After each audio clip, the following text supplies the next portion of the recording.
G'day Aussie Gridiron fans, and welcome to the G'day Gridiron Week 10 reaction show. We're back with all of the fan reactions from around Australia and everywhere online. So let's check some out.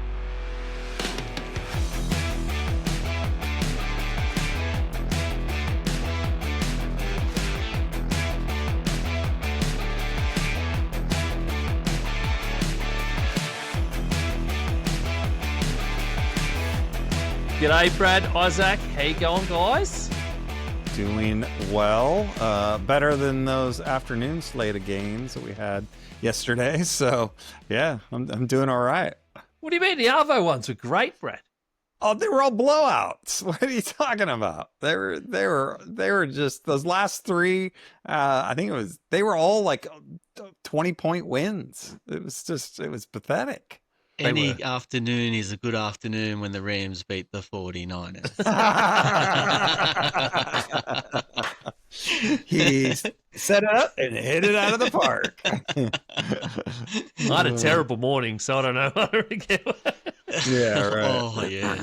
The Ravens beat the Vikings comprehensively, even though it was an absolute slugfest for the first two quarters. And it could have gone either way, but apparently we just can't finish a game after that. But yeah. Any day, I don't know, any week's a good week. The early games were close, though, Brad. Yeah. And they were good. Yeah. And I was thinking, geez, we're in for a snooze festival week. It'd be like full defensive week. And then the late games came around, and all of a sudden it was just points everywhere. Yeah. It was a fun slate of games, early slate of games, just watching what was going on. And, yeah, it was a good one to keep an eye on. But we'll get to the primetime games a bit later. Yes, definitely we'll get to the primetime games a bit later because, yeah, it's a crazy week. I mean, we started off like absolutely terrible again. Thursday night football, like there is something there's something inherently wrong with Thursday night football right now. They cannot take a trick. Not a single game on Thursday night football can be a decent game. I don't understand how that possibly happens. I don't understand. But Jesus, what a game Raiders Broncos had. I think it must have been about 1,000 punts in that game. It was so bad. Yes, it was. Yes, it was. I swear, you could put the Seahawks and Rams on Thursday Night Football, and it'd end up like a 3-0 game, you know? No, don't do that. Please. No, it would. I second it would. It's the way we're trending at the moment is that it's cursed. It's a cursed franchise, Thursday Night Football. Yeah, but you don't want Puka versus JSN on a Thursday night for it to be 3-0. Like, that's exactly. Yeah, you don't. Look, we got here's the play-by-play from ESPN, and I won't read out which team, but it basically started off with the Raiders, right? Punt, Raiders touchdown, punt, Raiders on downs, touchdown Denver, punt, interception Denver, end of half, because apparently the Raiders can't do anything once they intercept a ball. Yeah. And then we started off the second half with the Broncos, punt, then a missed field goal, then an interception by the Raiders, and then punt, then block punt, then a field goal by the Broncos, and then fourth quarter, punt, interception by the Raiders to miss a field goal, end of game. What? It's just what it was just. It was astounding. Could you just copy and paste that for the Packers-Eagles game today? Yes, exactly. I haven't looked at the drive stats on Packers-Eagles specifically yet, but look at the first half. Thursday night was wild because all of these punt plays were 3 plays for 4 yards or 3 plays for -1 yard. Like it was, they never got anywhere. They did. Yeah, punt without first downs. It's unbelievable. It was only 20 first downs in the entire game. Jesus. Yeah. 10 aside. It was ugly. And Pete Carroll's reaction on the sideline kind of says it all. Some of the faces that he pulled, it looked like somebody was given an enema right there on the field. It was bad. And how's Geno Smith took 6 sacks in this game, and he looked banged up. Like, he was really going through some stuff once he got that hit to the knee. And then they even had him on the bike at one point to try and like get whatever the knot was, or the bang up that he had in his I think it might have been his quad, the front of his quad from where it hit. It was wild. I don't understand. Little did our listeners know that we would open with the worst game in all season. I just wanted to talk about the fact that Thursday night football is cursed. Yeah. There's something inherently wrong with that franchise right now. Absolutely. We have not. I can't remember if we've even had a decent Thursday night game this year. Have we? I can't remember. We're in week 10. Not that I can recall. Blowout last week. I'm just having a quick flick back through the weeks on ESPN, but I swear we haven't really. Even Chargers Vikings was a blowout. They're all blowouts or just snooze fest. Yeah. Which says something about the fact that it just doesn't work in terms of preparation time and all that. I mean, it will never go away. The commitment to it is real, and it's there, and Amazon's got too much money invested in it. That's part of it. Yep. Yeah. It's never going to go away, but it just goes to show that on that time, that minimal time of rest and preparation, you're just putting out a poo product. Yeah. So maybe that's what it is, bro. That was a question I was going to ask, and that's why I wanted to start with just saying that tonight was, and I didn't expect to get in so quickly. I thought we'd at least say hello, but I wonder whether it is the lack of preparation, the short week, which is making these games just bad. I think so, and I mean, I don't know. There's not a whole lot you can do with it, especially at the beginning of the season. Once the buys start, you could build it in around the buys that where, like, okay, your first game back is a Thursday night game type thing, and you could do it that way. But it wouldn't be easy. Yeah. Well, I'll tell you what. Let's jump from there, Brad, to the first game of Sunday, which was actually in Berlin. We forgot to mention that in the previous show. Falcons Colts in Berlin was a amazing game. Colts won 31-25 to take their record to 8-2. The Falcons early on had, I guess, the better of the Colts. They did a lot more scoring, certainly, and then the Colts came back in the fourth quarter and overtime. Berlin gets an overtime game. I think this is the first decent international game of the year too. Which was simply amazing for the Colts franchise to take that far. And but the big story out of that game, Jonathan Taylor. 32 carries, 244 yards, and 3 touchdowns on the ground, and backed that up with 3 receptions for 42 through the passing as well. What an outstanding game. Well, yeah, all the fantasy owners, all the Jonathan Taylor fantasy owners are just grinning like Cheshire Cats at the moment. He won you the week. What an amazing game. After a quiet game last week against the Steelers, it just showed that they need him to run their offense. They need him going. They need him in the pass catching game as well. So, which, I mean, they've got a plethora of pass catchers out there, really decent ones as well. So, I mean, the Colts are looking good. They made it tough on themselves, but they're looking really good. Yeah, they certainly are. Tyler Warren with another almost 100-yard game. That kid is simply amazing. I want to talk a bit later. I don't reckon he's even the best tight end in the league right now, because there are a couple, but he got up there as well. But surely, like we talk about this all the time, Jonathan Taylor should be in the MVP conversation, and we'll talk a little bit about someone else later. But the way Jonathan Taylor has played this year, he 100% to any normal fan, because he's on pace for 2,000 yards. He's got 1139 right now and 15 touchdowns. So he's leading all offensive players in carries or receptions, so carries. So running backs and carries at 189, 1139 yards, 15 touchdowns. He's leading all three of those categories right now, and he's averaging 6.0 a carry, which is huge.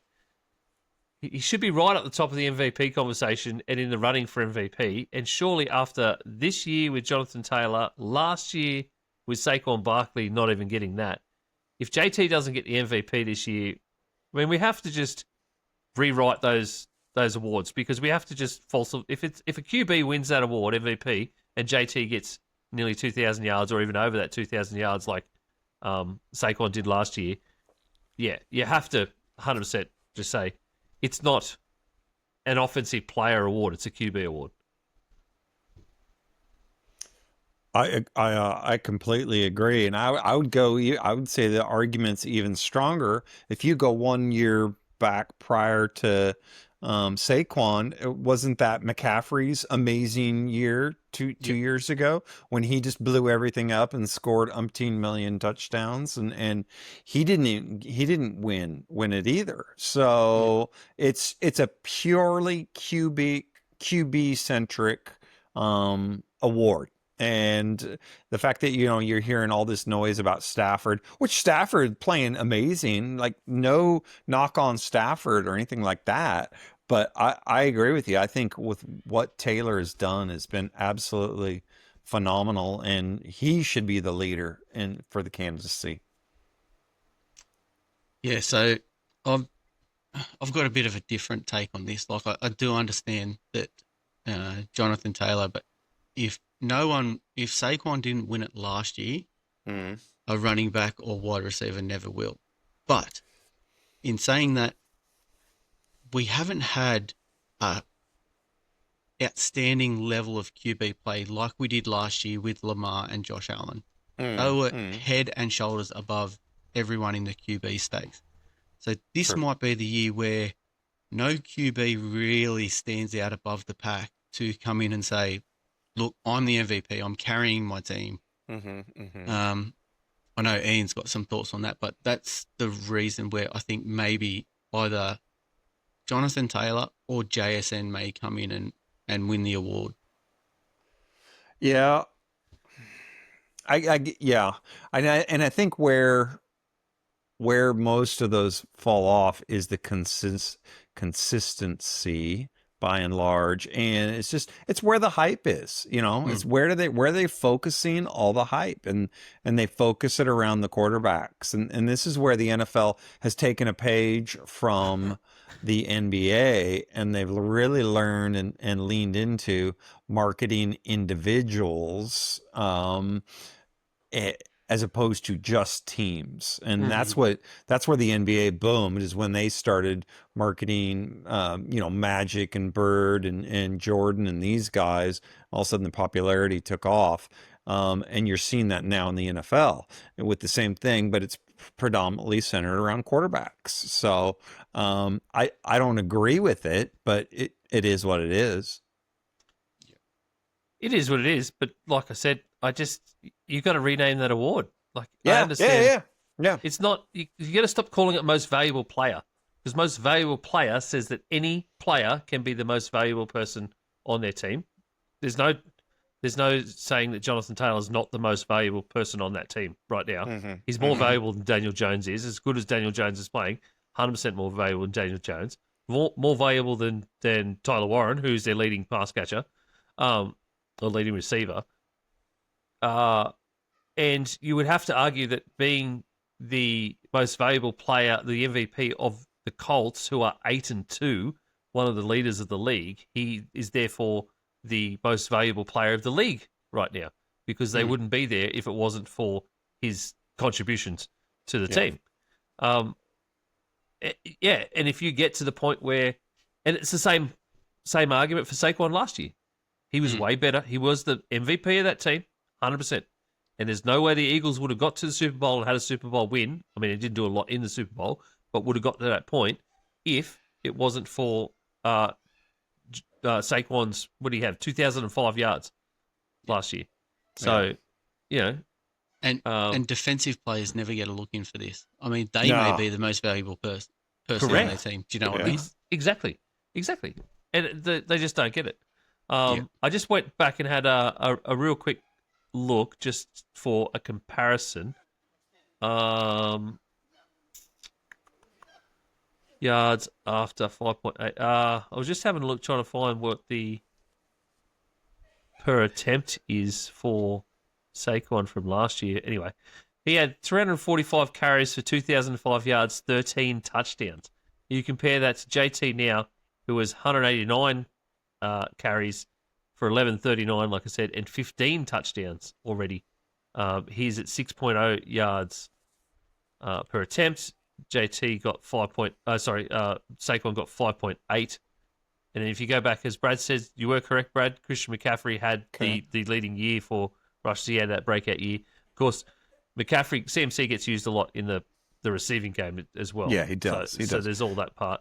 So you more look at his scrimmage yards, I guess, is easier because his rushing yards was only at 1459s, but his scrimmage yards were at 2,023. 339 touches, 21 touchdowns. So, rushing wise, he was at 5.4 that year. So JT has already eclipsed those guys from the last couple of years. I wanted to bring that up because I did want to talk about someone else, and it is Matt Stafford later on about MVP stats. And the fact that we have to start having these conversations after week 10 now, is comparing these guys in the league that are at the top of the league on who should actually be the MVP of the league, who is actually more valuable as a player to their team to get their team the success to get them to where they are right now. So I think it would take, and we move on, but after this, but I would just say, I think it would take breaking one of these, amazing records in order for them to get MVP. Like, breaking Eric Dickerson's single most rushing yards in a season, or most receiving yards in a season, most touchdowns in a season. One of those types of monumental type things in order for it to happen. Because otherwise, it doesn't matter how much we talk about it. The marketing tool is quarterbacks. Just while you said that, Brad, so what's that? Dickinson's is 2105. Is it? Okay, yep. Mm-hmm. Yeah. So Saquon is currently sitting at number 8 in that list from last year's total. For single season rushing yards? Single season rushing yards. So he's in the top 10. He's on 8th. Yep. Wow, okay. He only had a couple more yards. He only had one more yard to jump past 7, to jump past Chris Johnson. Okay. The Titans' legendary rusher. And then 2 more yards to get past Terrell Davis from the 98 Broncos season. So, wow. Okay. All right. And in that list, the only other active player is Derrick Henry, who was at number 5. So that was his 2020 Titans season with 2,027. Where they handed him the ball like 40 times a game. Yeah, and where, he destroyed the Texans twice in a year for 250 plus yards. Yeah, both times. Yeah, exactly. So, he's also, by the way, Derrick Henry also holds number 11 on that list for. Okay, that's impressive. For last year's season with the Ravens. Who's number 2? Is it on number that 2? list? Adrian Peterson. Is it? Okay. Yeah, 2012 with the Vikings. 2,097 yards. Jeez, that's amazing. So there's a lot of old records there. There's a lot of old numbers. Yeah, that's what I mean. It'd be like it'd be having to break one of those. I feel like just to get it. Just quietly, OJ Simpson is still in the top 10 of those most rushing yards in a single season. He should be expunged. Was that from when he was running the white Bronco? Yeah. Amazingly, that was 1973. His number still stands from 1973 from only 14 games. Yeah, well, hey, at least we can say he was actually a 49er, so that kind of tells you something right there, that they paid him to play. He sucked with the 49ers when he was with them. What's the other record you could probably break for a rusher, Brad? Oh, rush TDs. Do you want to? We're just wildly while I'm just going on a stats journey. Can you guess? Do you want to guess either the player or the most amount of rushes? The person that is at the top for the most amount of rushing touchdowns in a season. I would have thought it was Emmitt Smith, but I could be way wrong. No. No, and I would say, shoot, right. that's 2006, and he played on the San Diego Chargers, Brad. Oh, was it El Ladanian? Yes. Tomlinson. Okay. Yeah. 28. Right. What? 28 rushing touchdowns in a season. That's insane. Talk about a fantasy god. That would have won you your whole championship. 28. Jeez. Would have won you everything. Aussie. It might be pretty obvious, but I am not Matty C. NFL. Absolutely stoked to have it on the podcast, mate. Welcome. Fantasy. Tay, I think it's time you disabused your mate here. Would you rather be fighting zombies or aliens? Find hidden gems. And with that, we're into some breakouts. I'm glad you're stalling because my results last week were a hot piece of ass. We all had our struggles, mate. You've unzipped the pennies and it's time to put the pennies in the pit. Let's do it. I'm taking Trey McBride. I'm just leaning on the old tuck shop, tuck graft. And all of a sudden, he's just lighting them up. Catch starts of the week. I'm just going to go ahead and take Goff at Chicago. So I'm going to go running back. I'm going to take Travis Etienne. I'm going to go ahead and take your boy Ty Tracy. I'm going to take Adam Thielen. So I'm going to go and take Richo against Tennessee. I'll take Matt Stafford. Just a little float out the Dalton Kincaid. I'm actually going to take Caleb against the Lions. Friday and Sunday all season long. The Aussie NFL Fantasy Show. Yeah, I know. It's amazing. Thanks to the Aussie Gridiron Network. Good to give me the dance floor. I'll probably fucking snap the floorboards.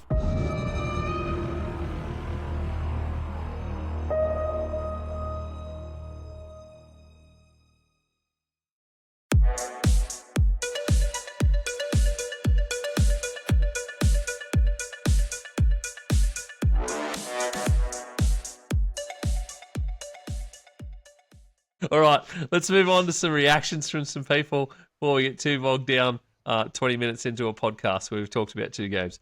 Right, it's, of course, every single week, one of us puts up a post in the NFL Fans Down Under group and asks for reactions from the week from everybody. So we have quite a few for some people. Let's start with, I will actually start with these first couple, boys, I think, in our rundown. Brad, I do want to ask you one more question, though. Mm-hmm. What were the Buffalo Bills doing last week? Last week? Last week, week 9, what were the Buffalo Bills doing? Can you remember? I have a hard time remembering what I did this morning. They were losing. No, they had their best game of the season. Oh, yeah, of course, right. When they beat the Kansas City Chiefs in Arrowhead. Do you know what they did this week, Brad?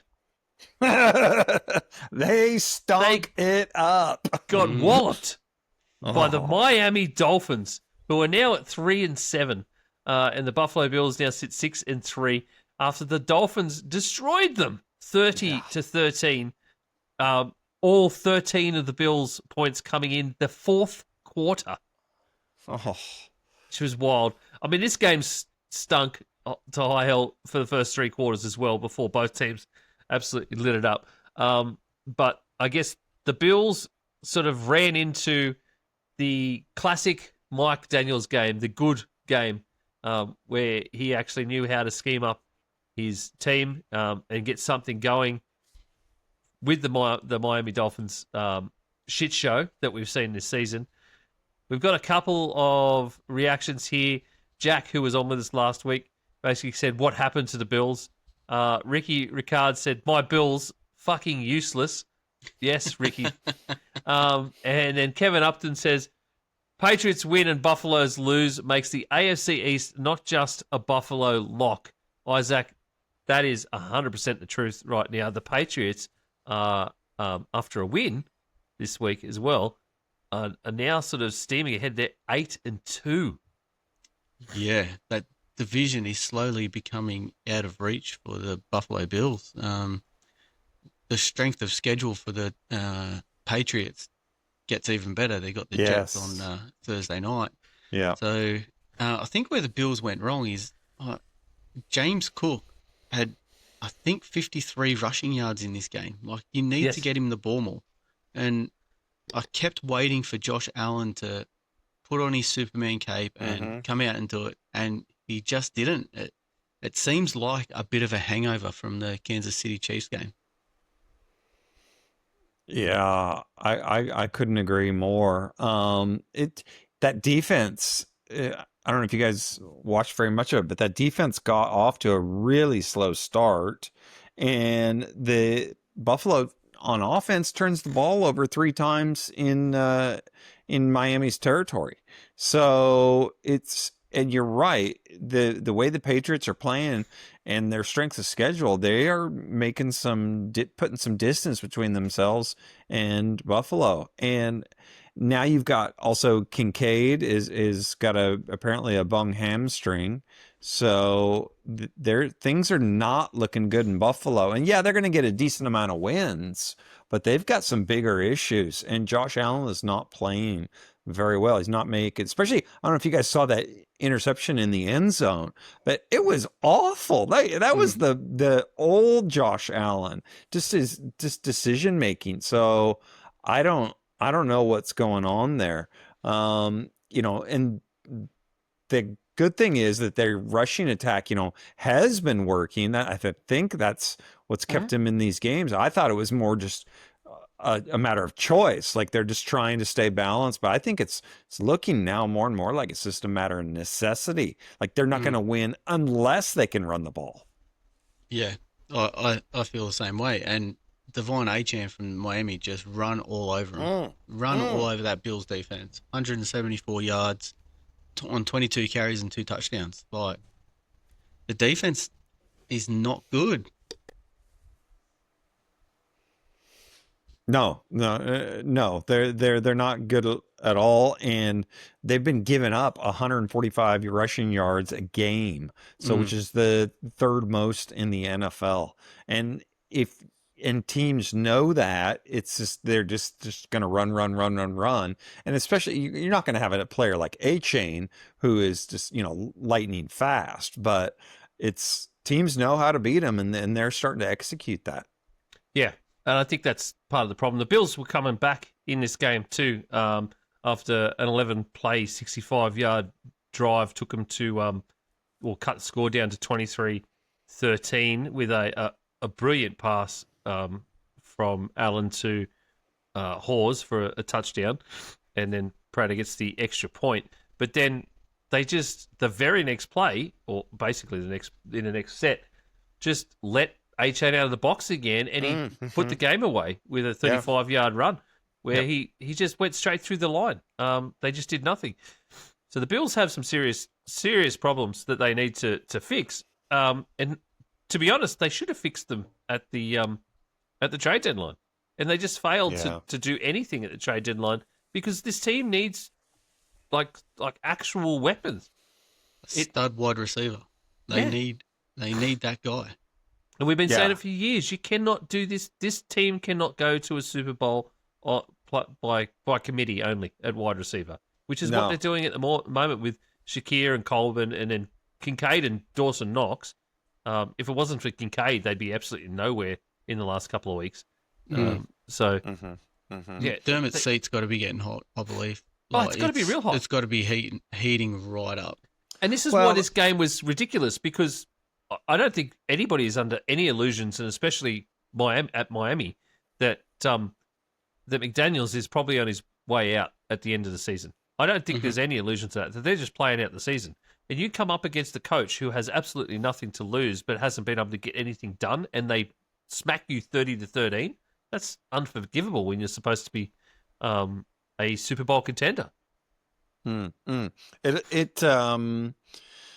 I think Billy Beane, the Bills GM, deserves as much criticism as McDermott, if not more, because he's the one that's making the moves, and ultimately he's the one hasn't delivered. I mean, they had Stephon Diggs, and that's when they went on their run, and So unless they try and make a move and get another wide receiver, I think Billy Bean's probably got to go as well.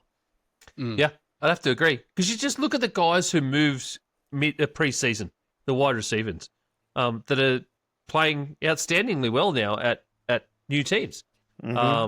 Pickens, for example, Brad, on the Cowboys. Yeah.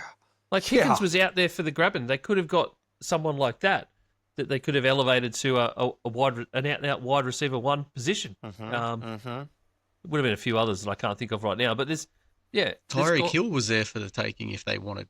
Yes. They just had to go get him. Yep.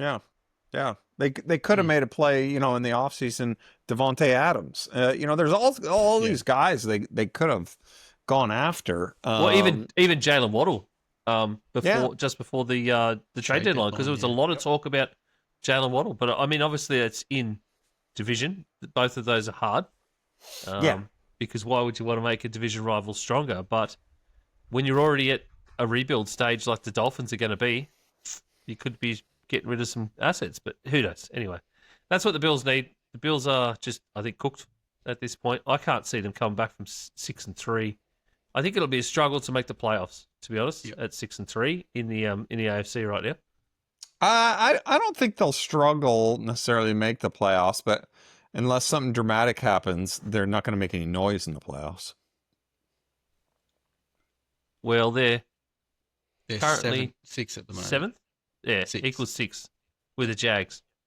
So they're fighting for 7th spot with the Chiefs and the Jags, for God's sakes. And Baltimore's coming up there too. Don't forget about them. Yeah. Baltimore is. Absolutely. So it's that AFC could we conference be in? Is looking tough. We're going to be. We could possibly. I'll just throw out there just the last thing. We could possibly be in a world this season where only one of the Buffalo Bills, the Kansas City Chiefs, and the Baltimore Ravens make it to the playoffs. Holy cow! Could you imagine? Yeah, and with Indianapolis as your number 1 seed. Yeah, crazy. That's the crazy part, right? Yeah. With and New England as your number 2, number 3 seed. I mean that if you would have said that to me at the beginning of the year, I would have laughed. And if you would have said I'll put $100 on it, I would have taken that bet and 1,000,000 times over. See, it's crazy, 100% crazy. That's why we love football. It is why we love football. Exactly right, Brad. Speaking of embattled coaches, and we talked about Mike McDaniel. Actually, sorry, I should one more. There was a Dolphins reaction in here from Brett Phillip. This whole season is weird. How the hell did Miami win? 1 week they're talking Tua's gone, and then they beat the Bills convincingly. Yes, Brett, and we won't talk about the Vikings, Brett. But like we were saying before, I think it's more of a Bills issue, not the Miami side of things. Well, I think that they just caught McDaniels and the Dolphins on a good day, and that's a bad thing for the Bills. Yep. Yeah. They had their bad day against the Dolphins, who were having a hot day. The Bills were having a hot day. Jesus Christ, Josh Allen looked like he was about to pass out down there. It must have been humid as hell in Miami, I'd say, because that man was red. Yeah. He was. It's a good thing they didn't wear the alternate uniforms, to be honest. The color rush ones. I think also, personally, I think McDaniel's a good coach. I think you're right. He probably will go. I think getting rid of the GM was just to kind of quiet the noise for the remainder of the season. I think he'll go. And then I think he will find an OC position next year. And he'll do amazing. He'll pop up. Yeah. And the guy we're just about to talk about will do exactly the same thing. So after the Giants have an all-time stinker against the Bears, where they led at one point 17-7. I think they actually led. Wasn't it? They actually led 20-7 at one point, or 20-10. 20-10 with 3:59 on the clock in the fourth quarter. and then they end up losing to the Bears 24-20, who scored 14 points, so 2 touchdowns in that 3 and a bit minutes, that 4 minutes. So the Giants, and also Jackson Dart gets a concussion, an actual concussion in this game. So he's going to be out. They've lost Scadaboo. They've lost Neighbours. I think with those 3 from the start of the season, it might have been able to be a bit different story now that we've seen what they played like. But now the Giants are 2-8, and just today, Tuesday Australian time, Brian Daboll was officially let go by the Giants. They've lost 4 games this season when they have been leading into the fourth quarter. I think it's actually by leading by more than 10 points too, Isaac. You didn't put that point. They were leading by more than 10 points going into the fourth quarter and lost all 4 games, away games, by the way. Yeah, I think that's ultimately his downfall, isn't it? He couldn't scheme up or run the plays that he needed just to win the game. And it was all highlighted by the Denver comeback when they were up 26-8 with 6 minutes to go. Yeah. So I think he's seen the writing on the wall early on in the season. Like in the off season, it was up there. I'm surprised actually that Joe Shane didn't go as well. They're saying he's built a really good young core, but he's ultimately the one that let Saquon walk out the door for nothing. Yep. So I'm really surprised he survived as well. So as you said, Ian, he'll end up as an OC somewhere and do really well. Yeah. Oh, yeah. He was coach of the year 3 years ago. So it's an example of the dude can coach. Maybe he's just a better coordinator than he is a head coach. Nothing wrong with that at all. Nope, nothing wrong with that. It's kind of just know your lane type of thing. And I think also he came under a lot of criticism for not protecting Dart and not, he kept calling run plays. And when you just the poor man's Russell Wilson, he's just a shadow of himself. When he's your backup, it's not good, and you got to protect Dart. Quit calling these run plays. So figure something else out. And he didn't do that. And you combine that with the optics of him getting in trouble for yelling at his trainer because Jackson Dart last week or the week before, sticking his head in the blue tent and that type of thing. And again, he just shows that he hasn't learned how to protect the quarterback. And I think they just finally said enough's enough and got rid of him. I agree with you about Joe Shane too, Isaac. This will be the 3rd time the Giants have fired a head coach while retaining the GM, and it hasn't worked the last 2 times. There you go. So it's both of those didn't work last times, and I can't believe that the Giants owners can't see that. They can't remember back that far. Well, they were only 2015 and 2019 those last 2 times, and he needs to. They need to clean out house. Basically, they need to get rid of it all, and they need to find a new direction. Well, I do agree with them though. They've got a good young core there. Like absolutely Jackson Dart reminds me of Josh Allen. But you've only hit on that because you were bad. Well, they traded back in. Yeah. They traded back in to get him. Oh yeah, great. Because you had the capital to do it, though, Isaac. That's what I'm getting. My point is, yeah. Because you were bad. You only got Neighbours because you were bad. You only got come back into that top 10 to get Dart because you had the capital because you were bad. Yeah. And you hit on Scadabo when no one else wanted him because he was a CTE machine and the dude is lightning in a bottle. So you hit on him, and there's more young core there.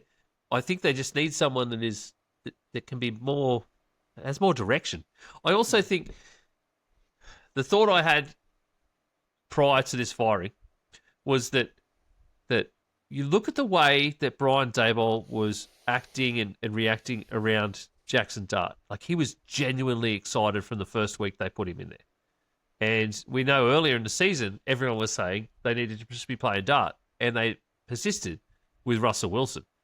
there's somebody else in that organisation, be it Joe Shane or be it the ownership, that was telling them we have to play Russell Wilson, because the way Brian Daboll was acting around Jackson Dart, where he knew that he was clearly an actual talent and that he would do well, you could tell that now. It's like he wasn't the one making that decision early on in the year when Wilson was in. So someone else was making those decisions. Now, was that Joe Shane?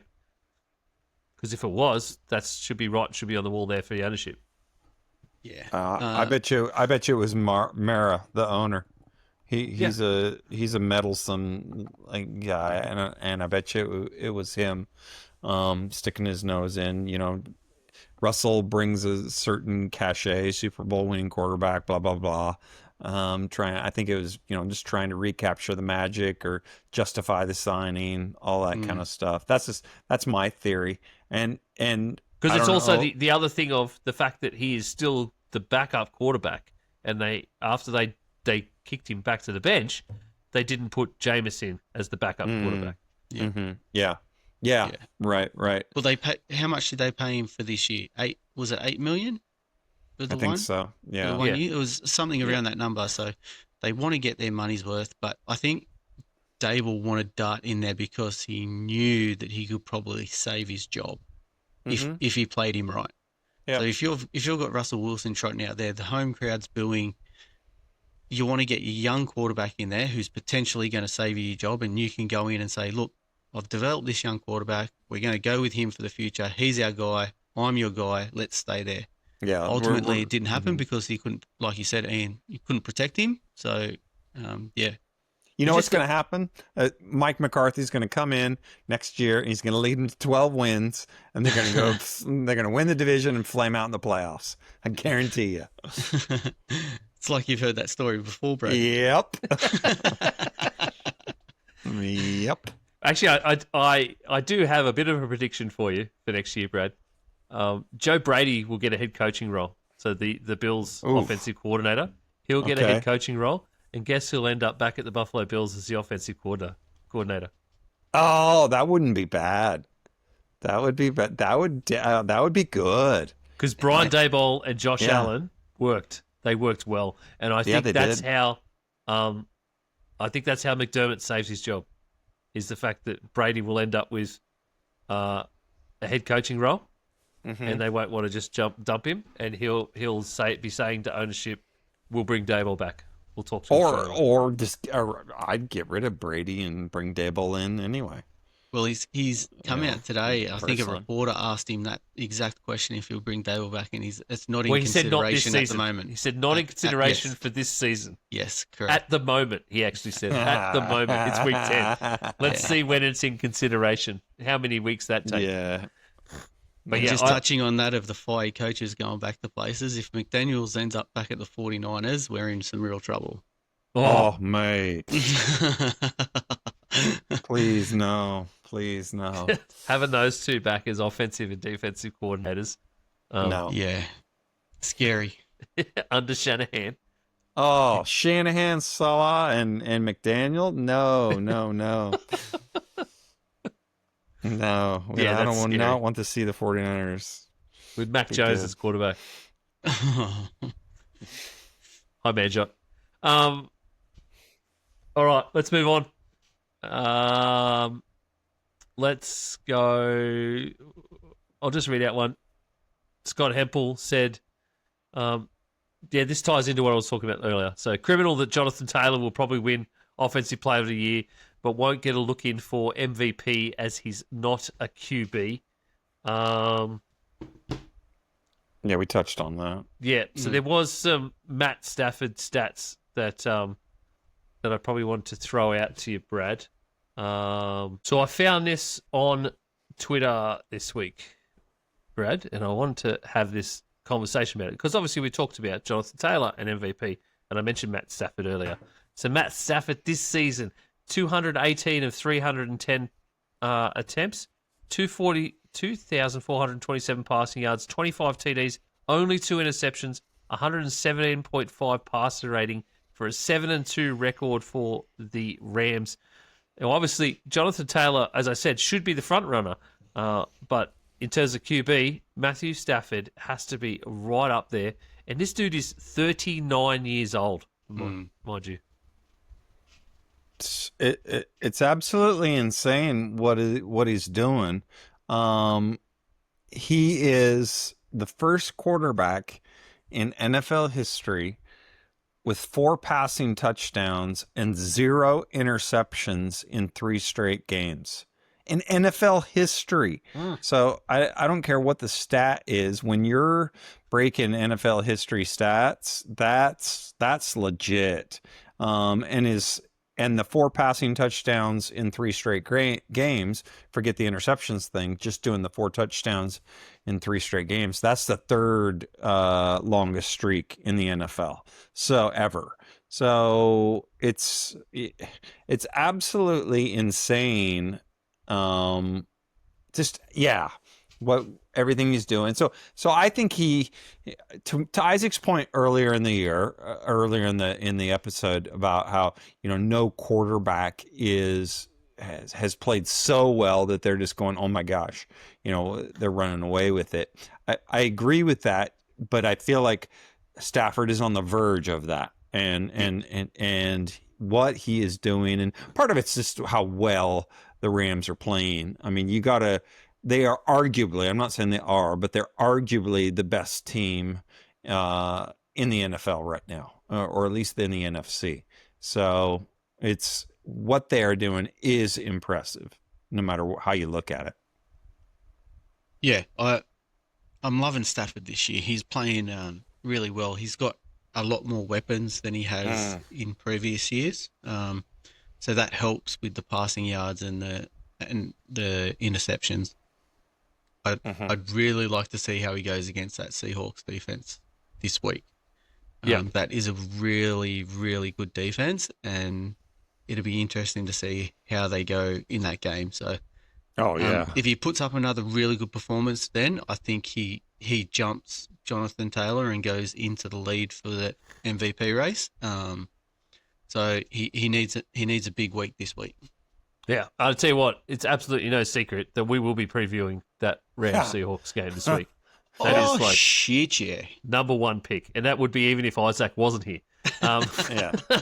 So, because that game, there's 5 at least games that are absolutely ridiculous on Sunday to preview.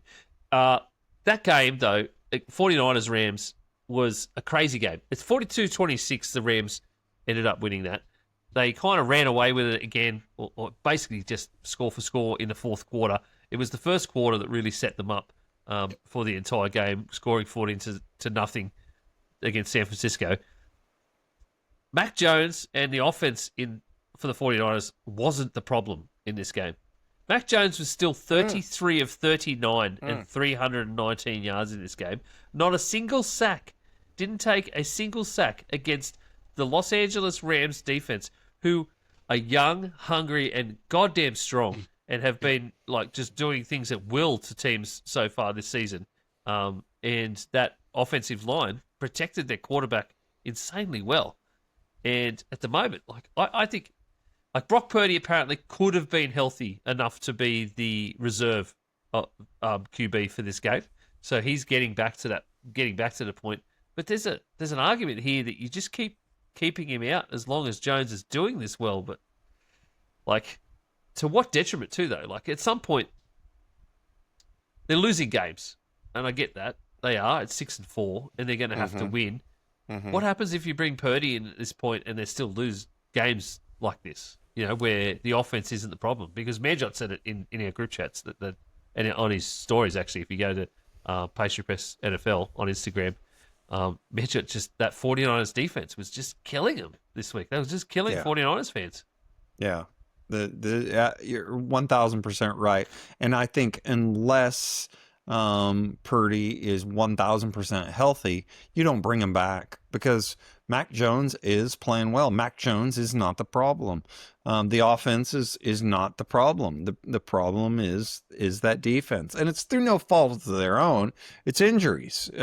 So, San Francisco, they moved the ball well against a stout Rams defense. but you can only do so much when you're playing, with the not even the second stringers, but your third strings and fourth strings. Yeah, like Ian was saying though, in this division they're going to have to start winning games. Yeah. Otherwise, it's a gone season. So if think this division's already a 2-horse race for me, to be honest. but I know you've paid they're only all that money. I know they're only You've a paid game him. back, but I just think that the way that Seattle and the way that Rams are playing, I think it's a 2-horse race now. I do too, but they've just paid Purdy in the off season. They got Mac Jones. Or I think you guys would agree is auditioning for a starting job next year. Well, Absolutely. He will be on a different team starting. Yep. So, I mean, the 49ers just have to lean into the Brock Purdy, even when he's healthy. They've got to bring him back, I think. Oh yeah. I wouldn't surprise me if Mac Jones stays in the division and goes to Arizona, to be honest with you. I think though, I still think because the 49ers schedule they've got a lot of winnable games the rest of the season. Oh, Brad, I wanted to talk a bit about that. Do you want to have a quick look at something you should have a bit of a bet on? Let's do some wish casting, Brad. 49ers since week 3. Do you see a pattern, Brad? Win loss, win loss, win loss, win loss. And guess who they play this week? So they play the Cardinals this week. There we go. There we go. They'll win. So it's a win. And then they play the Panthers the week after. Ooh, okay. How's that for a bet? That could be the loss. That could be. Very well could be. That'll be a good game. 2 weeks out. Yeah, no, I just think it would not shock me if they make the playoffs, the 49ers still. I think they're going to do anything in the playoffs? Absolutely not. But I just can't see the Bears really keeping doing what they're doing. I just don't know, Brad. Are they sitting? I just don't know about the playoffs part. I really don't believe in the 49ers from this point forward. And I know they've got some easier games coming up. But that win-loss record to start with if you see a pattern in the world, in nature, that is just wild. But they're sitting at 8th at the moment. Behind the Packers and the Bears. Packers, Bears, and Rams are all there. Yeah, and I don't think Carolina's got the staying power. I don't think Minnesota is going to be able to do it. Definitely not Dallas. So, yeah, it's going to come down. Yeah, I think to those top 8 teams, and it's going to be a dogfight for that last 2 spots. Just because the Bears are getting hot, and they've got, just like we talked about with the Patriots, they've got a favourable schedule because they were the 4th team in that division. So they're playing the bad teams from the other divisions. So they've got a really favourable schedule. And so did Green Bay in a way as well because they were 3rd last year because the dogfight was at the top of the tree with the Lions and the Vikings. Which is where the Vikings are getting smacked right now because we had that 14 win season, where we're in a dogfight in second place teams in the divisions, which, you know what? I would not be surprised if NFC West at end of the season, we are looking like probably the run home, let's say from, I don't know, where we are, week 13 onwards, maybe 14 onwards. We're going to look at the Seahawks and the Rams as 2 13-win teams battling it out for the division. The same as we did with the North last year. Yeah. Mm-hmm. So, all right, let's move on from that one. Aiden Carroll. Who does Aiden follow? Let's see if we can work it out. At the start of the season, I had this fixture marked as a likely loss for the Pats.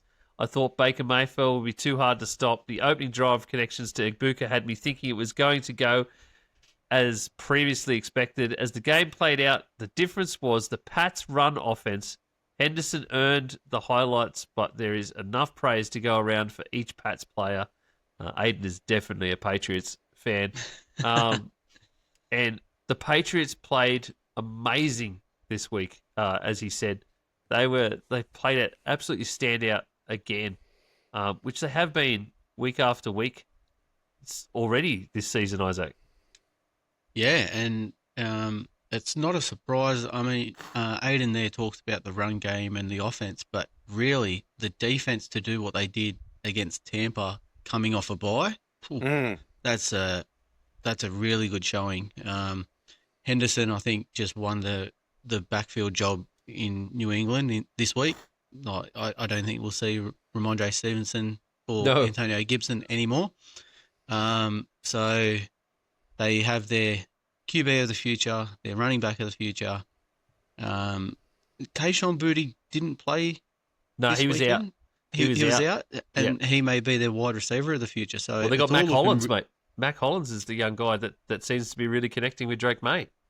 Yeah, and Stephon Diggs is actually staying quiet and just doing his job. So he's doing his job, and he's just doing a really serviceable job for the Patriots and keeping in games. Good receptions, good quality receptions, good quality runs. Nothing outstanding. Like his longest in this game was only 19 yards, and he ended up with 5 receptions for 46 yards and a touchdown. It's amazing. They're playing really, really well. They are, and he got that. He recovered the ball of that really good onside kick that the Tampa Bay kicker did at the end of the game to try and get the ball back. So maybe becoming a father has settled him down. Twice over this year. He's the new Tyreek Hill. Oh, jeez. How is Travion Henderson, Isaac? That kid, the highlight of his second touchdown, the one at the end of the game there to really seal that game. Where he's so fast and he's so far ahead of the defense at all that he had time to look at his bench to confirm that he could score the touchdown or not. Like there was no flag. There was presence of mind that he was thinking, do I go down here? Because he knew what the time factor was. And he got the call basically. I assume Vrabel was basically just screaming at him to go for it, like pointing. Just go! That kid is holy shit quick. I just can't believe it. Shades of young Derrick Henry. They've won the Pats have won 7 in a row. That's pretty impressive. 8-2 now with 7 in a row on the trot. It's unreal. And you talk about the speed. I read the interesting stat that the fastest speed a rookie has reached on offense was Kyle Williams when he got up to 21.78 miles an hour. Sorry, I don't know what that is in kilometers, but it's bloody fast. I'll tell you that. Yeah.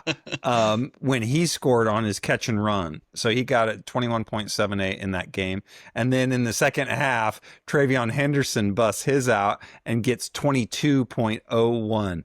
So beat him by, 2/10 of a second, essentially. 34 kilometers an hour, Brad.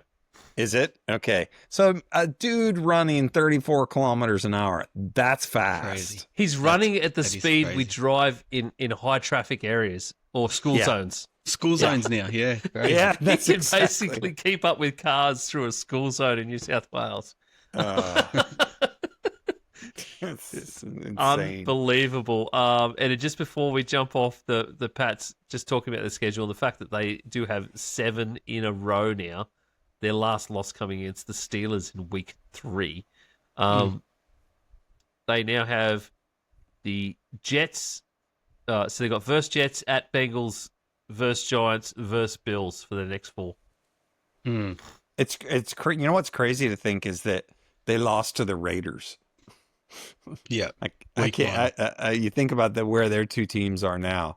They couldn't be farther apart. They could be We could be looking at 10 wins on the trot by the time they welcome the Bills in on the 15th of December. Yeah, what a setup for the playoffs, though, for the Patriots there. So they win 10 in a row and they go up against the Bills and the Ravens just before the playoffs to really just get them ready for it. And just to see where you're at. Yeah. Yep. And then the Jets and the Dolphins, who probably won't be in it. So the last 2 weeks of the season to rest up their players and get ready to go. Yeah, it's almost a perfect scenario. Isn't it? Absolutely perfect. That's all of our reactions that we had from everyone this week. So, as we said, make sure check out NFL Fans Down Under Facebook group or our Instagram. You can go to our G'day Gridiron one, the Aussie Gridiron Network one. Isaac usually posts it from Aussie NFL _analyst. Look at me go, Isaac. You've got it written down somewhere, have you? No, that's off my head, mate. Which I am right now. I wanted to talk about something else. Panthers. The Carolina Panthers lost to the New Orleans Saints. Now, number one, the game. Tyler Shuck, 19 to 27 for 282 and 2 touchdowns. Tyler Shuck, what the fuck? Holy hell. What a kid. What a dude. That's a breakout game for sure. Chris Olave is the only wide receiver left, so he was going to get stuff. But the thing that I want to talk about, or I want to bring up with you guys, is the Panthers go down in a game that has basically just destroyed their season. They're now at 5-5. I can't. It's a tough road back for the Panthers right now for their season. Surely we're ready to say now that Bryce just isn't it now, because he's clearly not. He made some really glaring errors in this game. It was a horrible, horrible game. He took a couple of sacks. He only threw for 124 yards. That's the most yards he's thrown for all season. Wow. It's not good, and I just don't think he's it for this Panthers team at all. Yeah. Forget what I said about Mac Jones to Arizona. It's Mac Jones to Carolina. It's no, you're exactly right, and I think he's a backup quarterback. He gave us a tease here a little bit, had a couple good games, but the reality is he has not taken a step forward in his development enough. He's Mac Jones, Brad. Yeah, he's definitely not going to get an extension. I just think, you got to go out there and get somebody else, because they've invested a lot in that line, in the wide receivers. They put up draft picks, and there's a lot of potential there. And I like the coach. So Canales, I think he's a legitimate coach. So you got to do something. Absolutely. I don't see them bouncing back from this. The next 4 is against the Falcons. It's at Falcons, at 49ers, versus Rams, at Saints. They're not great matchups. No. As you guys know, I was very high on the Panthers at the start of the season. You were very high. But this was a game coming into the season where I thought they would win. This is a game where they needed to keep the pressure on the Tampa Bay Buccaneers, who lost on the weekend. If they won this one, I think they're one game or half a game behind the Bucs. Yeah. So you can't lose to the New Orleans Saints if you want to compete in the league. The Saints played well, but you still need to come out and beat them. You got to absolutely hand the ball off to Rico Dowdle. I think so. Yeah, Dowdle had 53 yards on 18 carries. You want a two-headed beast there. Go play Dowdle and Chuba Hubbard the same way the Detroit Lions play Montgomery and Jahmyr Gibbs. Yeah. Come on, guys. And as opposed for Bryce Young, I don't think he is. I come into the season with high hopes that they were going to do it, but again, I don't. It's not looking good for him. The way Tampa Bay have faltered, because we thought they were going to be really good. I thought they were going to be really good. I was really high on the Bucs, and they're 6-3. I'm still really high on the Bucs. They've been in some really close games, but they've faltered. There's no denying they've taken a that. step back. Yeah. So this division was up for grabs this week. They could have gone equal with them, actually, Isaac, or ahead of them. They would have been 6-5 if they'd won this. 6-4 if they'd won this game. Yep. So they would have been ahead of the Bucs because they haven't had their bye yet. So. Yeah, but they've just at 5-5. I know it's only one game back, but just the way that their schedule sets up from here on out, it's so tough. Because they've got the Bucks. They've got the Bucks twice in 3 weeks, sandwiched with the Seahawks there at the end of the season. The Falcons one this week is going to be interesting because last game they played them, they shut them out. So what's going to happen this one? Yeah. So another interesting game for next week's slate of games. Crazy. Yeah. Well, and Atlanta, they lost, but they look pretty decent in Germany. So, the Falcons can keep losing, please. Fair enough. They will keep losing. Anything else you boys want to talk about? I did have one more thing to talk about, but don't you want to talk about Cleveland and the Jets? I mean, that's the marquee matchup. Well, no. I've got something on the Jets. What are they doing? They stockpile all these draft picks at the trade deadline day, and they go out and start winning games. Like, you are meant to fucking lose. Yes. Like, Jesus Christ. The only thing that they got going for them is that New Orleans won as well. Oh, yeah. So, no, you're exactly right. They're now sitting 6th in the draft table. Are they really? Wow. Yeah, that win it took them to 2-7, which puts them equal with the Browns and the Raiders. But the Browns and the Raiders at this point in time actually have worse conference records. So they're ahead of the Browns and the Raiders officially in a table, which puts them at 6th in the draft table. Didn't they do this a couple of years ago when they screwed themselves out of something? No, that was the Giants. The Giants. They won the last game of the season and they lost out on Caleb. Yes, that's right. That's right. Yep. Whereas that was a Tommy DeVito game. Oh, that's right. It was DeVito. I'd forgotten all about Tommy DeVito. It's only been like a year. He's with the Patriots now, isn't he? I believe. Is he? Yeah. Oh, because he has to go to the most Italian franchise he could possibly get to. It's not like you got to find him in the middle of Minnesota. It's just. Yeah, he's definitely not going to be there. Yeah. So at the moment, it just in terms of draft order, the Titans are at 1 because they're 1-8. Yeah. And the Saints and the Giants are 2-3 at 2-8, and then it's Cleveland, Jets, Vegas. Wow. So okay. And Isaac's Rams are sitting at 10th pick right now because the Falcons keep losing. And Such a shame. 6.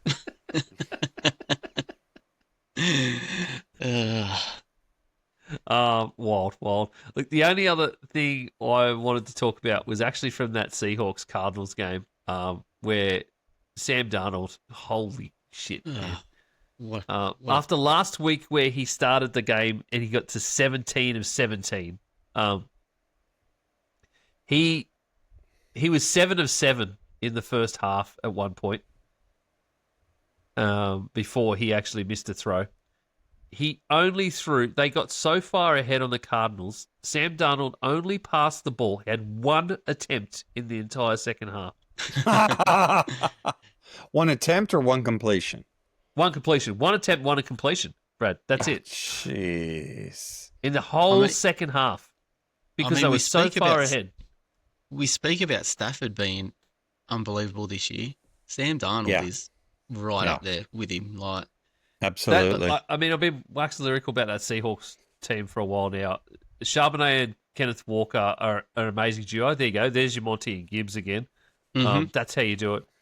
They gave Rashid Shaheed a couple of jet sweeps just straight off the bat, and he ended up with 10 yards of carry off both of them. So 2 carries, 20 yards. And he's been there for like 3 days. And JSN and Cooper Kupp just had a field day. The guy I actually wanted to talk about from that game is actually Trey McBride, who I think is quietly the best tight end in the league right now. He got 9 receptions, 127 yards. If it wasn't for Trey McBride, the Arizona Cardinals would be scoring nothing. They wouldn't be moving the ball right now. He's got 603 yards for the season so far.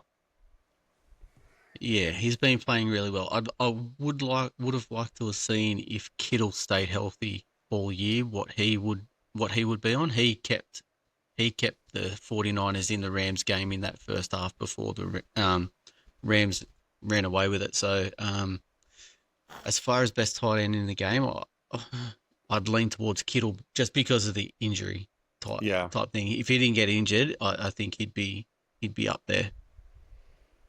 Yeah. It's what he's done. I think. Well, you got to give a lot of credit to Jacoby Brissett as well. He's got that offense playing how they want them to play, which makes me say, which makes me say Kyler's done. I don't think Kyler. He's not guaranteed a starting job. Like, I think he's going to have to be battling for a starting job. So, yeah, you're right. McBride is playing awesome, but I think a lot of credit has got to go to Brissett. It's Trey McBride is number 2 on tight ends in the tight end rankings right now, and obviously basing that off reception yards. He's only just behind Tyler Warren, who has 617 yards, and Trey McBride has 603. Okay. But he has more receptions and more routes run and more touchdowns. So he's, when I say a more complete player. Yep. Which is why I said it. Well, I know it he's sounds the only outrageous. one in that offense, right? Correct. Yeah. Like, And compared that's what I mean. to Tyler Warren, who's got Michael Pittman to contend with, he's got Alec Pierce, Josh Downs. So there's a lot more competition in Indiana.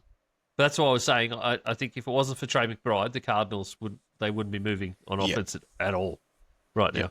So it sounds like a crazy thing to say that he's the best tight end in the league right now, but that's just what I'm throwing out there. Yep. Yeah. Although I think you're seeing also Marvin Harrison is showing he's not actually a bust. It's just that he's got decent quarterback play. And I asked that question, remember, like in week 2 or 3, is he a bust? And I can definitely say no. Now he isn't. Turns out it was just the quarterback. Yep.